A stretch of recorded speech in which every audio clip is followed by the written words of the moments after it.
네, 안녕하십니까. 흔한 부자의 부를 담당하고 있는 아빠입니다. 자, 오늘은 게임 영상으로 여러분들에게 인사를 드리기보다도 지금 제가 준비하고 있는 시험에 대해서 같이 공유하면 좋을 것 같아가지고 이 영상을 준비해봤습니다. 참고로 이 영상은 어떠한 상업적 이득을 취하고자 함도 아니고 어떤 조회수를 늘리고자 함도 아니며 순수하게 이 지식 공유에 의해서 이렇게 영상을 제작하고자 하기 때문에 영상에 따른 어떤 이 화질 그리고 또 어떤 평가 그리고 내용 전달 이러한 것들이 좀 부족하고 부실하더라도 시청자 여러분들의 넓은 그 아량과 양해를 부탁을 드리겠습니다. 오늘 여러분과 함께 나누고자 하는 그 시험 과목의 준비 제목은요, 여기 나와 있는 것처럼 검수사에 대해서 좀 같이 공유하고자 합니다.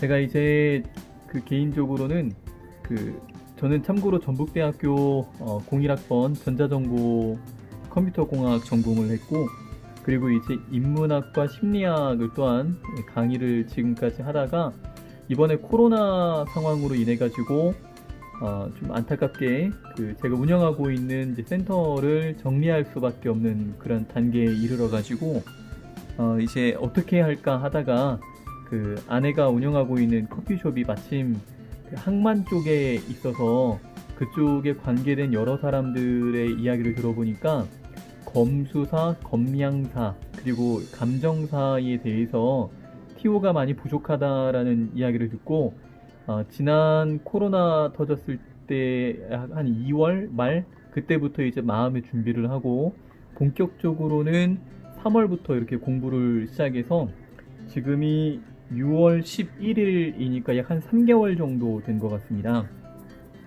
이 영상을 준비하는 근본 취지의 목적은 참고로 여러분들도 누구나 다 할 수가 있다라는 것들을 좀 이야기를 드리고 싶고, 그리고 특히 이 공부를 준비하다 보니까요, 정보가 많이 없어요. 인터넷에 여기를 봐도 저기를 봐도 많은 정보가 없기에 좀 이 영상이 그런 공부하시는 분들에게 도움이 됐으면 좋겠다는 마음에서 준비를 했습니다. 참고로 이 검수사 자격증에 대해서는 어떤 상대평가가 아니라 절대평가이기 때문에 저도 합격을 하면 좋고 상대방도 합격을 하면 좋겠다라는 취지에서 준비를 했고요. 그리고 참고로 이제 뭐 물류나 항만 관련된 그런 전공 학생들에게는 사실 물어보니까 쉽다라고 이야기를 하더라고요. 근데 이제 저희와 같은 이제 비전공자의 입장에 있어서는 상당히 많은 어려움과 또 어디서부터 어떻게 준비를 해야 할지를 몰라서 좀 여러분들한테 영상으로 공유를 해드립니다. 일단은 제가 마음을 먹고 이제 영풍문고 도서관에 가서 확인해 보니까 검수사에 관련된 책이 딱 이거 한 권밖에 없어요. 이제 지금은 2020년이라고 나와 있는데 그 책의 내용은 전부 다 동일합니다. 제가 확인을 해봤더니 표지만 좀 바뀌었고 내용은 동일합니다. 가격이요, 뭐 절대 홍보하는 건 아닙니다. 27,000원인데 생각보단 좀 비쌌던 것 같아요. 제가 예상했던 금액보다는. 그래서 저는 이제 이 책 한 권만 있는 줄 알고 이렇게 공부를 하다가 제가 살고 있는 지역에 이제 어떤 한 어르신을 만났는데 그분이 저보다 더 많은 그 정보를 가지고 있더라고요. 이제 해양경찰 출신이기도 하고 현직에 계시기도 하고요. 그래서 이제 그분 통해서 들어보니까 검정협회에서 검수사협회에서 직접 만든 책이 있다라고 해가지고 살짝 빌려봤는데 이제 이 책입니다. 그래서 저도 그 책을 보자마자 이거 주문을 해야겠구나. 왜 주문을 해야 하는지를 잠깐 설명을 드리면은 이 검수사 책 한 권 가지고도 이제 물론 공부하기에는 굉장히 방대한 양이고 좀 적합하다라고 생각이 됩니다만은 이 검수사 책에 안 나온 게 있어요. 그게 바로 뭐냐면요, 여기 보시게 되면 이제 용적 톤수와 중량 톤수 요 내용이 빠져 있고, 그 다음에 6장에 보게 되면 물류 종합 물류 정보망이라고 해서 EDI라고 하죠. 요 내용이 이제 이 검수사 책에는 자세하게 설명이 안 돼 있기 때문에 요 두 가지를 위해서라도 이 책을 한 권 구입하시면 좋지 않을까라고 생각을 하게 됩니다. 가격이 오히려 이게 더 쌌던 것 같아요. 17,000원이었나? 2만원이 좀 안 됐던 걸로 제가 기억을 하고 있습니다. 그런데 이제 좀 안타깝게도 이번에 책을 새롭게 만드셨는지는 잘 모르겠는데 오타 그리고 잘못된 오기 이런 내용들이 상당히 좀 많이 이렇게 있었습니다. 이번에 이제 시험 끝나면은 검정 여기 협회에다가 제가 직접 표기해 놓은 내용들을 이메일로 좀 보내서 다음 2021년도에 시험 준비하시는 분들은 좀 더 이제 수정된 내용으로 공부할 수 있도록 이메일도 보낼 생각 가운데 있습니다. 그래서 일단 현재 지금 우리가 구할 수 있는 어떤 자료는요, 이 두 가지 하고 그 다음에 이제 큐넷이죠. 큐넷 알파벳 Q 그리고 짝대기하고 NET 큐넷에 들어가 보게 되면 전년도 시험 문제가 이렇게 이제 올라와 있습니다. 누구나 다 다운로드해서 문제를 풀어볼 수 있고요. 그래서 지금 저는 2015년부터 해서 이제 2016년, 17, 18, 19년도까지 해가지고 총 5년치의 시험 문제를 일단 다 이렇게 준비를 해 놓았습니다. 준비를 해 놓았고 지금 2015년도 거는 이게 일단 총 50문제라는 건 다 알고 계시죠? 1번부터 25번까지는 검수에 관한 일반적 지식이라고 하고 그 다음에 이제 26번부터는 영어인데요. 보시게 되면 영어인데 26번부터 이제 50번까지 영어로 나와 있는데 나이가 이제 50대 이상 되시는 분들이 많이 어려워하는 것 중에 하나가 영어를 나는 포기했다. 그런데요. 여기서 말하는 영어가 우리 어르신들이 생각하는 막 현란한 유창한 그러한 이 영어 회화 수준을 요구하는 게 아니라 누구나 다 공부를 하면은 합격할 수 있는 수준의 그런 영어라는 것들을 이번에 이제 확인하게 되었습니다. 그래서 이러한 구성으로 일단 되어져 있고 2015년도 거를 한번 풀어보니까 1교시가 이제 1번부터 25번까지 5개 틀렸고 2교시 5개에서 80점. 자랑하는 게 아니라요. 난이도가 이러하다라는 거예요. 2016년도 거에는 이제 운 좋게도 찍은 것도 몇 개 있는데 찍은 게 아마 별표 쳐놨을 건데 이런 것도 이렇게 이제 찍었는데 운 좋게 맞아가지고 이제 100점이 됐고 참고로 저는 이쪽에 전문 지식이 전무하고요. 이쪽으로도 전공을 하지 않았습니다. 2017년도 거에는 이제 일반에서 2개 틀리고 영어에서 1개 틀려서 94점.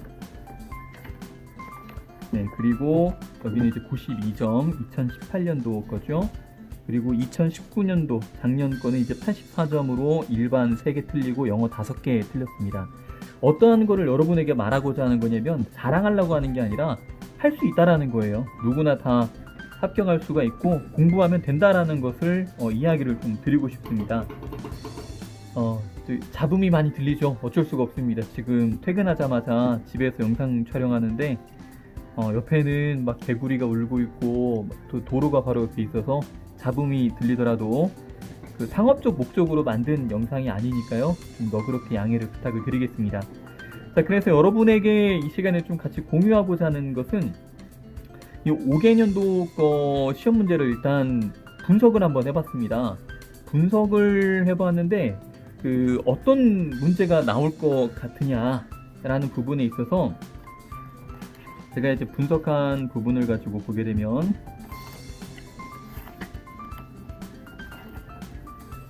참고로 지난 시간 동안에 약 3개월 동안에 정말 공부 열심히 했습니다. 합격하고 싶어가지고 저한테는 이 시험이 생계가 달려있는 문제이기 때문에 꼭 합격을 해야 합니다. 그래서 뭐 이런 것도 몰랐어요. 뭐 연한 페리선이 이제 RO 또는 DODO 방식으로 이렇게 움직이는지 뭐 이런 것도 몰라가지고 스크랩하고 또 그 다음에 선적 절차 이런 것도 몰라가지고 스크랩하고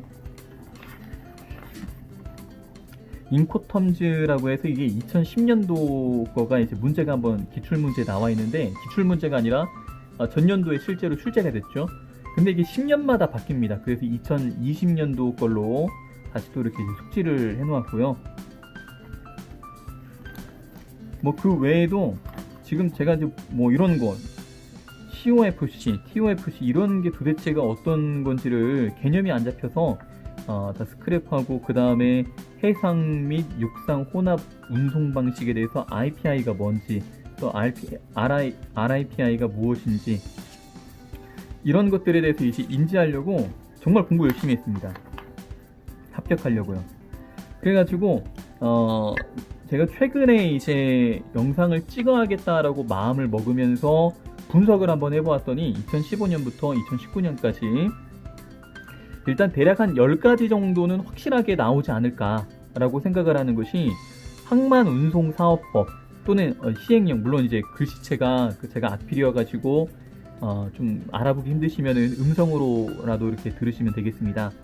항만운송사업법이라고 해가지고 네이버나 구글에다가 항만운송사업법 이렇게 이제 검색을 하시면은 여기에 친절하게 굉장히 자세하게 여러 가지 내용들이 나와 있는데, 그 가운데서 일단은 2017년도, 2018년도에서는 검수 업무가 무엇인지 이거 꼭 나왔고요. 검수 업무, 그러니까 검수가 뭐냐, 뭐를 검수한다라는 게 어떤 거냐, 물건의 개수를 세고 이 어떤 물건의 그 인도가 이제 증명이 되어질 수 있도록 하는 것이 이제 검수 업무다. 그러한 것에 대한 객관식 문제가 나왔었고, 2017년도, 2018년도에 항만운송 사업의 종류를 묻는 문제.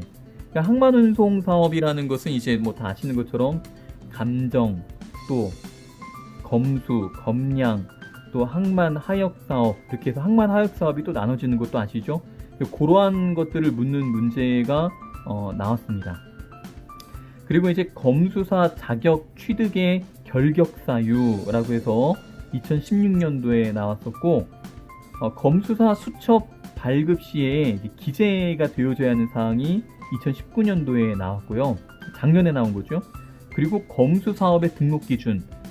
이제 검수사업의 등록 기준이라는 게 뭐냐면은 그 TO가 몇 명씩 있어야 하냐. 예를 들어서 부산 같은 경우는 그 인천과 똑같은 1급지라 하더라도 부산은 40명, 인천은 25명, 그리고 이제 뭐 울산, 뭐 포항, 광양 이제 이런 곳은 7명, 그리고 2급지에 해당이 되는 뭐 군산이나 마산 이런 곳은 이제 3명씩 검수사가 있어야 합니다. 이러한 것들에 대해서 물어봤는데, 그래서 이러한 내용들이 한 번 더 2020년에 나오면 너무나 이제 땡큐죠. 왜냐면 공부를 우리가 다 했던 거니까.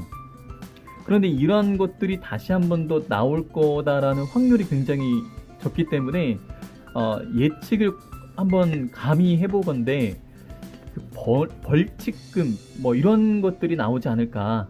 예를 들어서 이제 500만 원이 최고 한도가 되어지게 되고, 어떠한 서류가 좀 부실하게 해서 제출이 되었다라면은 범칙금이 뭐 100만 원, 또는 이제 어떠한 것을 시정 명령을 1차적으로 받았는데 안 했으면 100만 원, 2차적으로도 안 했다면 그러면 이제 500만 원.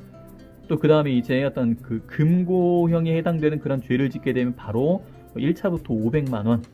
이러한 어떠한 그 문제가 2020년에 나오지 않을까라고 조심스럽게 한번 예측을 해보고요. 참고로 제가 말했던 그거는 부가적인 옵션이고, 이러한 내용은 기본적으로 우리가 알고 있습니다. 이러한 내용들은 항만운송사업법에 대해서는 어디서 어떤 문제가 나올지를 모르기 때문에 그 항만운송사업법에 대해서는 전부 다 시행령까지 숙지가 좀 되어져야 할 그런 필요성이 있습니다. 그 다음에 이제 뭐 이거는 검수사 준비하시는 분들은 다 알고 있는 내용이죠. 검수 방법이 총 8가지가 있지 않습니까? 마크 톨리부터 해가지고 슬링 톨리, 뭐 파일 톨리, 또 뭐 스틱 톨리, 뱀부 톨리라고도 하고, 또 카운터 머신 톨리, 이제 이러한 것들이 2015, 16, 17, 18, 19 다 나왔어요. 그럼 2020년에도 나온다라는 그런 예측을 할 수가 있습니다. 100%입니다, 이거는.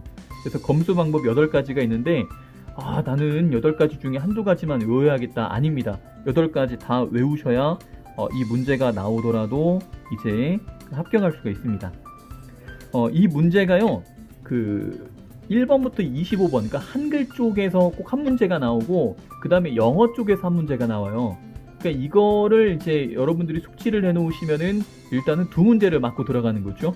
4점입니다. 4점짜리. 한 문제에 2점짜리인데 영어에서 하나, 일반에서 하나 나오니까 4점짜리가 되겠습니다. 자, 그 다음에 세 번째로는 검수사가 작성하는 서류 또는 이 선적시, 양아시 그 필요한 그 준비된 서류들이 있죠. 이러한 것들에 대해서도 2015년에 2016년 이때는 이제 영어로만 나왔고요. 2017년, 2018년, 2019년 다 나왔기 때문에 검수사가 작성하는 그 서류 다 알고 계시죠. 예를 들어서 이제 선적 그 요청서, 이제 쉬핑 리퀘스트부터 시작해서 또 이제 쉬핑 뭐 이제 여러 가지 어떤 그 오더라든지 또 매니페스트라든지 이런 여러 가지 어떤 그런 서류에 대해서 완벽 숙지가 되어져 있어야 이 3번 문제에 있어서도 합격할 수가 있습니다. 그러니까 지금 제가 10문제 정도를 이렇게 뽑아 봤는데요. 이 10문제가 아니라 영어에서 하나, 일반에서 하나씩 나오기 때문에 일단은 10문제가 아니라 한 20문제를 맞추고 들어간다 라고 생각을 하시면 됩니다. 그 두 과목 중에 한 과목이라도 꽈락 이하로 떨어지게 되면은 합격 안 되는 거는 다들 알고 계시죠. 예, 일단은 평균은 60점이지만은 한 과목당 꽈락이 40점이기 때문에 40점 이상 합격을 해야 합니다. 자, 그 다음에 이것도 이제 100% 나오는 문제인데요.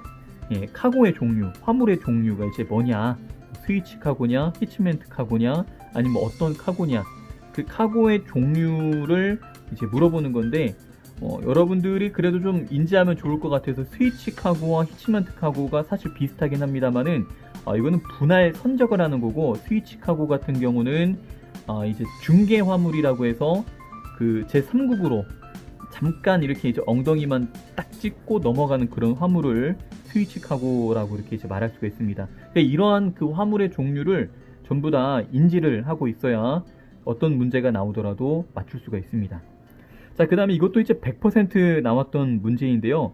요거는 좀 범위가 광범위합니다. 일반 조교 같은 경우는 SNR이라고 해서 그 다 아시죠? 이제 그 어떤 약자인지. 예. 그래서 이제 일반 조교에 관련된 그러한 이 문제도 있지만은 대부분 그 현재 조교에 관한 그 질문이 좀 많이 있었습니다. 그 가운데서도 2015년도에서는 일반 조교가 뭐냐, 현재 조교가 뭐냐, 이제 그런 설명을 물어보는 그 내용이 있었고, 맞냐 틀리냐 이렇게. 그 다음에 2016년도에서는 현재 조교에 대한 단어, 뭐 애드리프트라든지 뭐 벤트라든지 아니면은 뭐 여러 가지겠죠. 스포일이라든지 이러한 단어의 그 뜻이 맞는지 안 맞는지 이러한 것들이 이제 나와 있었습니다.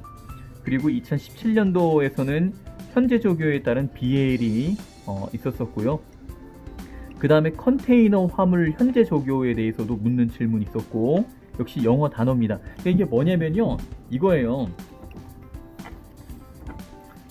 보시게 되면 이 검수실무 책을 기준으로 놓고 보게 되면 본책 45페이지에 보게 되면 일반 화물의 현재 조교에 사용되는 용어, 사실 이것만 여러분들이 다 숙지해도 컨테이너까지, 자동차까지는 이제 1+3죠. 1+1이 아니라 1+3이기 때문에 이것만 숙지를 해도 괜찮다라고 생각을 합니다. 대신에 이것만이 좀 내용이 많아요. 보시면은 1장, 2장, 3장, 4장, 5장, 6장, 7장 정도. 요 정도 이렇게 좀 외워야 하는데, 뭐 이런 거죠.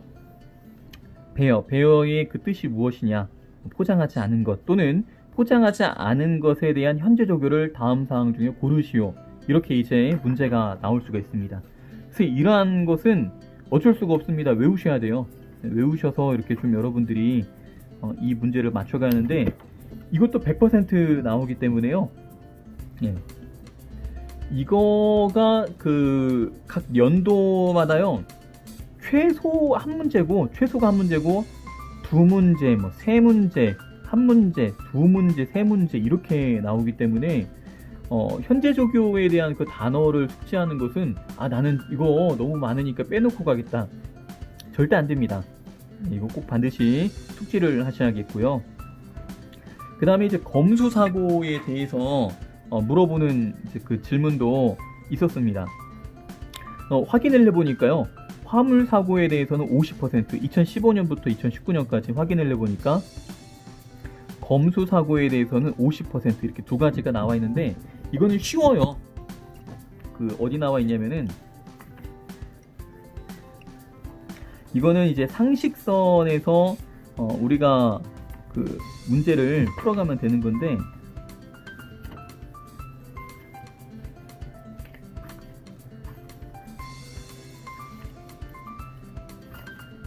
여기 있네. 화물사고와 검수사고.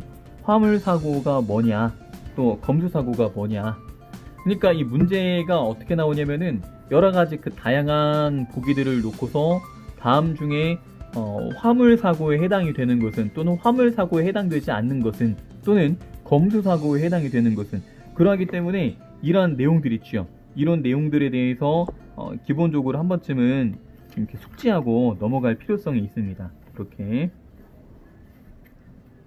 검수사고는 되게 쉽습니다. 이제 검수사가 자신의 실수에 의해서 발생이 된 사고를 말하는 거고, 화물사고는 말 그대로 가든지 오든지 배 안에 있어서든지 무슨 뭐 풍랑을 맞이했다든지 어쨌든 간에 화물이 사고가 난 것을 검수사가 사고가 되지 않은 그러한 것을 두고 말한다라고 생각하시면 되겠어요.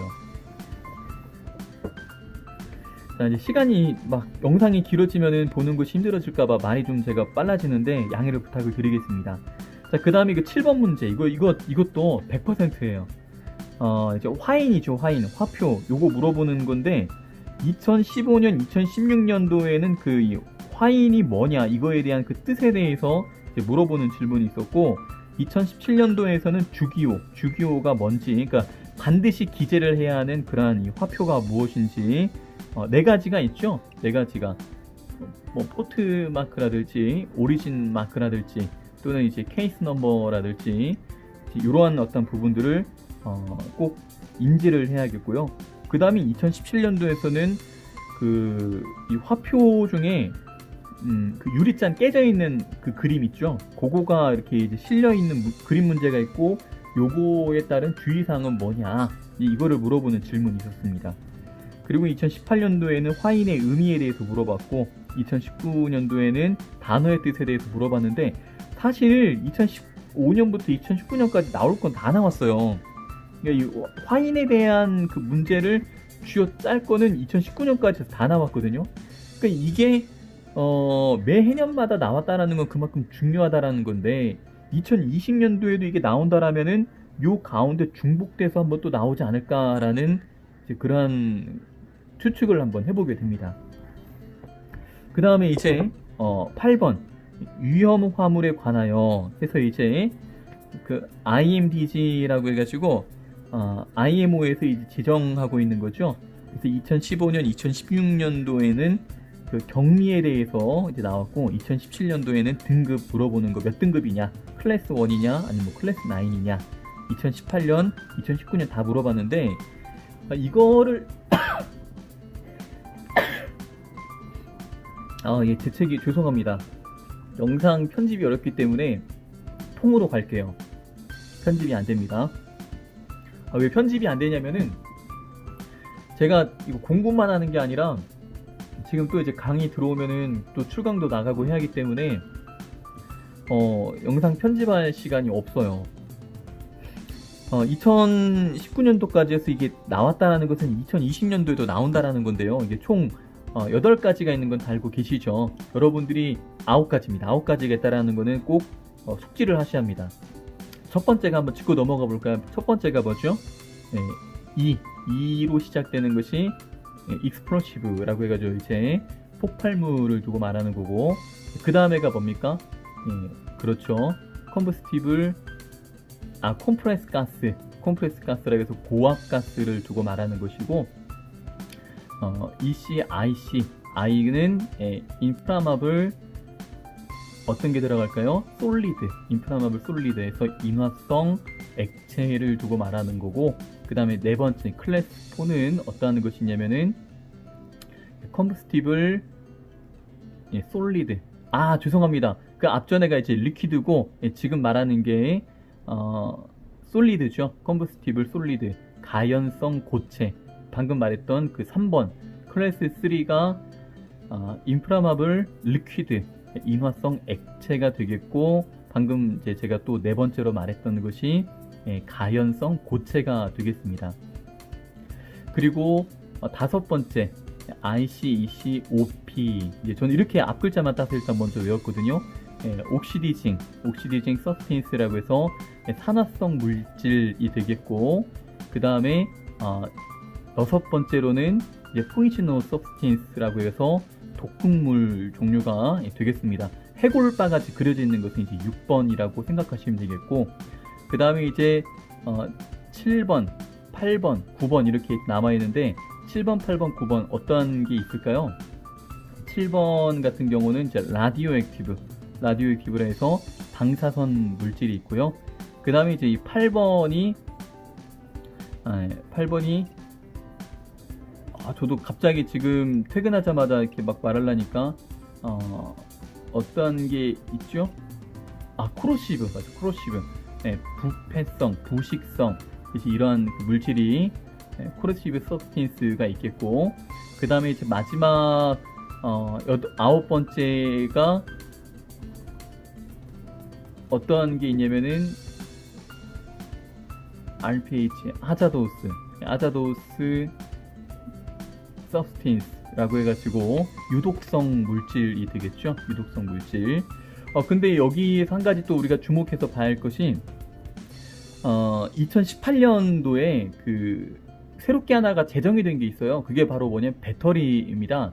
이제 물론 뭐 이런 교재에는 안 나와 있는데, 워낙 이 지식이 없다 보니까 여러 가지 파고 들어가다 보니 하나 나오는 것이, 2018년도에 새롭게 제정된 것 중에 하나가 그 건전지 있죠. 리튬 이온 건전지. 이게 이제 클래스 8 코로시브에 들어간다라는 것을, 클래스 9 9번 유독성에 들어간다라는 것을 좀 여러분들이 그 인지하시면 좋을 것 같습니다. 잘 모르시겠다 싶으면은 검색해 보시면 나와요. 구글링에서. 네.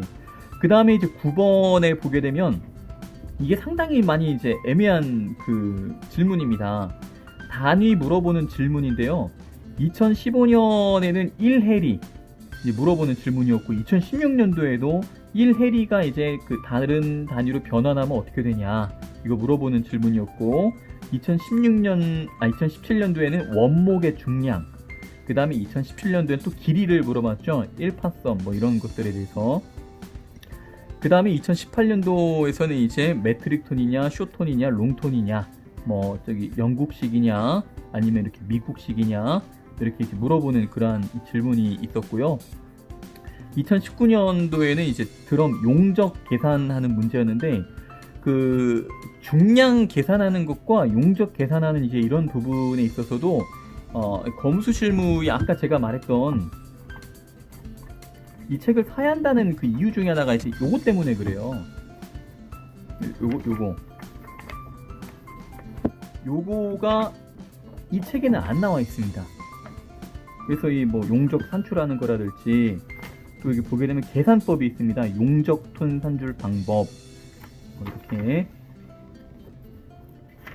이거에 대해서 우리가 인지를 하려면은 이 책을 어쩔 수 없이 사야 돼요. 이렇게 이제 공식이 쭉 잘 나와 있습니다. 여기 보게 되면 중량 계산과 용적 계산. 그래서 이 문제에도 매년 나왔던 문제이기 때문에 길이를 물어볼지 아니면 뭐 이렇게 사이즈를 물어보는 거, 계산하는 걸 물어볼지는 잘 모르겠지만은 반드시 나온다라는 거, 요거 인지하고 계시면 될 것 같고요. 그 다음에 이제 고박 설비. 저 이것 때문에 참 여러 가지 머리 아팠는데, 2015년부터 2019년까지 한 번도 안 빠지고 나왔던 게 이 고박 설비입니다. 자동차 운반선의 고박 설비, 컨테이너 내부의 고박 설비, 그 다음에 이제 최상단의 컨테이너 같은 열에 있는 그 고박 설비, 슬링에 관하여 더니지에 대해서, 컨테이너 선체 고박 설비에 대해서. 그래서 이 고박 설비에 대해서는 반드시 좀 우리가 확실하게 숙지를 좀 이렇게 해놔야 할 필요성이 있고, 이 외에 플러스 알파로 몇 가지 더 이렇게 이제 이야기를 드릴 수 있는 것이, 보게 되면 컨테이너 중에서도 특수 컨테이너가 있습니다. 보시게 되면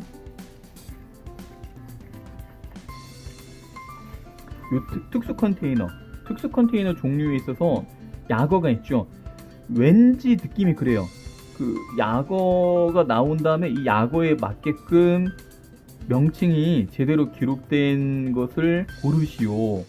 그래서 이제 FHOP 딱 이렇게 나와 있으면은 Plate Open Top Container 딱 연결을 이렇게 지을 수 있는, 요거를 좀 이렇게 속지를 해야 하지 않을까라고 생각을 하고, 그 다음에 이제 아까 뭐 나올지 안 나올지는 모르겠는데 일단 한번 나왔으니까 2010년도 걸로 저는 이제 2020년도 거 인코텀즈에 대해서 한번 이렇게 이제 숙지를 해봤습니다.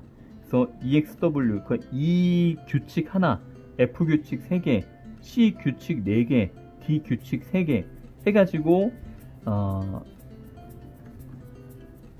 컨사이너의 입장에 있어서의 그 부담, 또 컨사이니에 있어서의 그 부담, 요거를 또 물어보는 질문이 나오지 않을까, 또는 요거에 대한 약자를 제대로 쓸 수 있는지 없는지, 이제 요거 약자를 제대로 쓸 수 있는지 없는지 이제 그거를 좀 물어보지 않을까라고도 생각을 하고요. 그 다음에 또 이제 어떤 것을 예측해 볼 수가 있냐면은, 크레인 아시죠? 뭐 하버 크레인이라든지 벤트리 크레인이라든지 뭐 또는 이제 하프탑 크레인이라든지 뭐 이런 트랜스퍼 크레인이라든지 이런 크레인의 종류를 물어보는 것도 나오지 않을까라고 과감하게 한번 좀 생각을 해보겠습니다.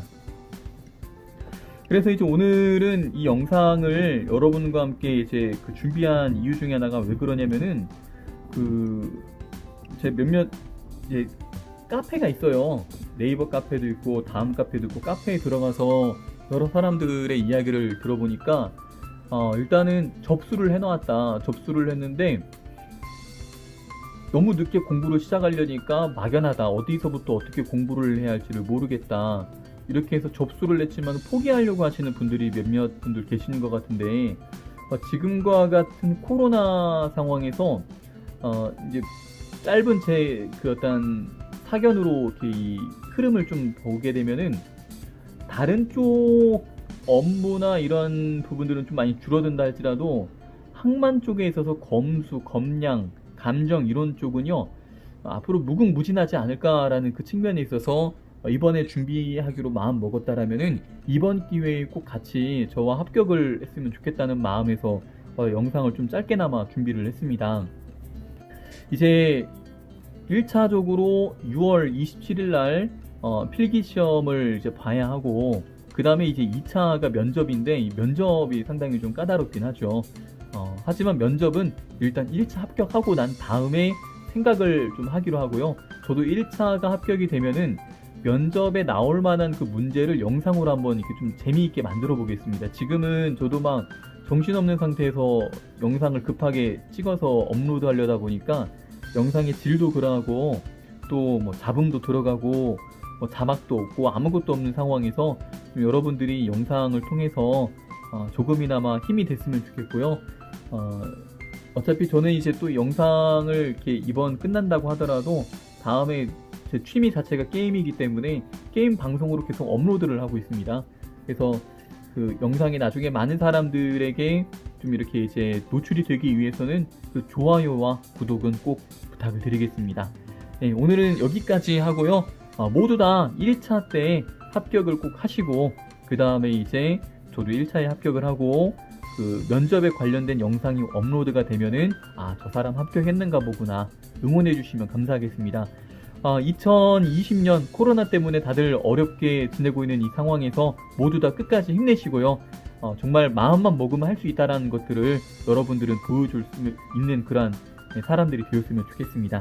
자, 영상은 여기까지입니다. 감사합니다.